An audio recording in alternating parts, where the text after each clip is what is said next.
Couple observations on the ridiculous unrest in this country right now. First of all, the case in St. Louis where the couple defended their high-end home against a mob that had broke into the compound apparently through a gate and was threatening them. Well, it strikes me as odd that the district attorney filed charges against that couple. The law in Missouri is quite clear, as in most states, that there's a domicile clause where you can protect your domicile with deadly force if you feel threatened. Well, the mob broke through a gate. Several members of the mob said that they were going to kill their dog, they were going to take that house, we're going to burn your house down. And now, was it right for them to stand on the porch with an AR-15 and apparently a semi-automatic pistol? Well, maybe it's their house. But it seemed to me that anybody could make a reasonable argument that based on their own statements, they felt threatened and they felt that their lives were endangered. So by the law, deadly force is warranted. So why are they arrested and why are their guns confiscated? It's bad enough when the mobs are out breaking the law, but that DA is thumbing her nose at the law in the state of Missouri by charging that couple. The governor's right to offer a pardon, because I agree with him, enough is enough. These DAs are listening to the mob and not listening to the rule of law. Now, some make the argument, now it's trickling out in social media, that, hey, that couple, they're bad eggs. They had some sort of altercation or disagreement with the rabbi couple lives next to them. Well, you know what? Who cares? Justice is supposed to be blind. The law should be applied. If they were Genghis Khan and Mata Hari lived in that house, they still have the right for equal protection under the law. Doesn't matter what their personal characteristics are. I hear some on the right about this 17-year-old troubled youth who shot 3 people in Kenosha.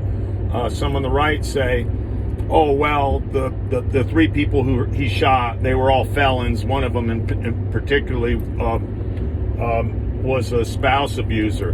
Well, that doesn't matter.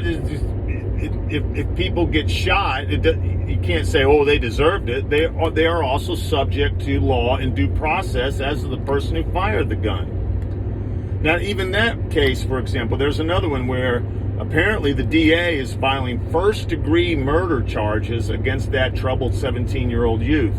Well, he's a knucklehead. He drove, I think, over 100 miles with a semi-automatic weapon that he's not supposed to be having unless he's under parental watch. His mother apparently drove him. What's she thinking? She's subject to potentially civil liability.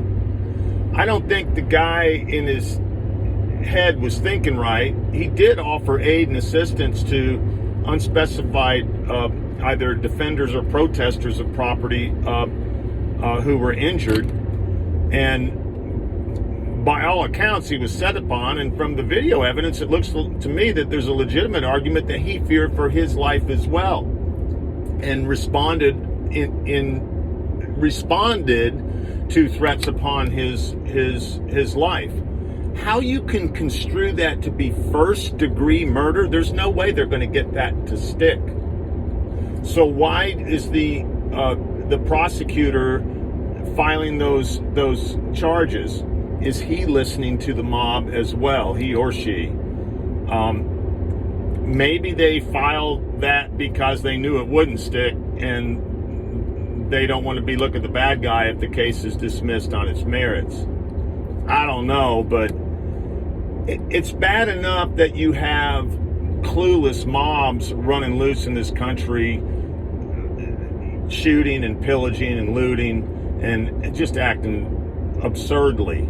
That's bad enough. But when this bad behavior trickles over into the DA's office, wait a minute.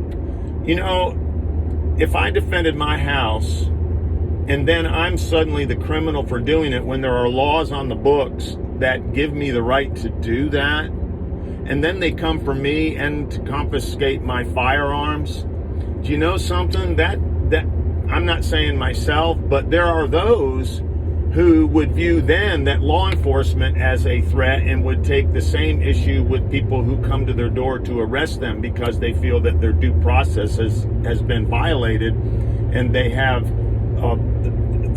the right, in fact, the duty to resist it, because that's a government gone bad. It's a slippery slope that this country is in right now. People need to get off the streets, get back to work, show respect for one another on all sides, and open their eyes to what's really happening in this country.